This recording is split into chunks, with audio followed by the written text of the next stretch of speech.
Hello hello. So आज आहे Tuesday आणि मी चाललेली आहे आत्ता घरी. ॲक्च्युली मागचं वातावरण सगळं बघून असं वाटतं आहे की संध्याकाळ झाली आहे, इव्हनिंग झाली आहे. बट आमच्याकडे ॲक्च्युली वाजले आहेत 7:45. ही इकडची उन्हाळ्याची खासियत आहे. हळूहळू जसं एप्रिल महिना चालू होतो, मार्चपासूनच थोडं थोडं सनसेट लेट व्हायला लागतो, दिवस मोठा व्हायला लागतो. आणि आत्ता सध्या एप्रिलमध्ये करंट सिच्युएशनला अराऊंड 8:30 9:00 सूर्यास्त होतो आहे आणि हळूहळू 10-11कडे जातो हा. आणि मग नंतर अगेन फ्रॉम सप्टेंबर थोडं लवकर सनसेट व्हायला लागतो. आणि मग जेव्हा विंटर्स चालू होतात ॲक्च्युअलमध्ये, तेव्हा सनसेट लिटरली 4:30-5 वाजता व्हायला लागतो. सो दिवस तेव्हा खूपच छोटा असतो, रात्र खूप मोठी असते. 2 दिवस मननची तब्येत ठीक नसल्यामुळे मी व्हिडिओज काही बनवू नाही शकले. आणि आज जेव्हा मी ऑफिसला चालले होते तेव्हा मनन मला म्हणे की तू माझ्यासाठी काय आणणार आहे. तर मी त्याला म्हटलं काही नाही. तर मला म्हणे हा त्याचा रोजचा क्वेश्चन आहे. ॲक्च्युली आम्ही त्याला जेव्हा पण डेकेअरला घ्यायला जातो तो रोजच्या रोज विचारतो तू आज माझ्यासाठी काय आणलंस.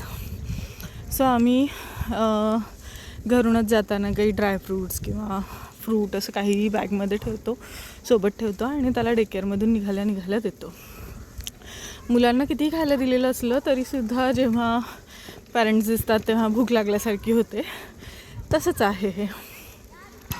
सो आज मनननी मला सांगितलं होतं माझ्यासाठी किवी घेऊन ये. सो मी किवी घेऊन आली आहे. तुम्ही इकडे बघू शकता असं मस्त डकी. इकडे लेक आहे. सो रस्त्यात, कारण की लोकही खूप चांगले आहेत, टीज नाही करत लोक, त्यामुळे छान ते पण एकदम मस्त मजा करतात. सो फायनली आम्ही बनवलेला आहे मननचा बेड आज आणि मनन त्याच्या बेडमध्ये झोपणार आहे. कुठे?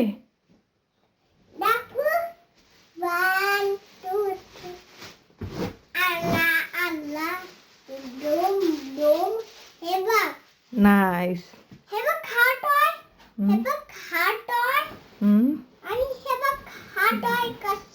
नाईस. आणि ॲड्रियलला घेऊन झोपणारच ना तू आता? चला घ्या पांघरूण आणि झोपा. ओके झोप मग.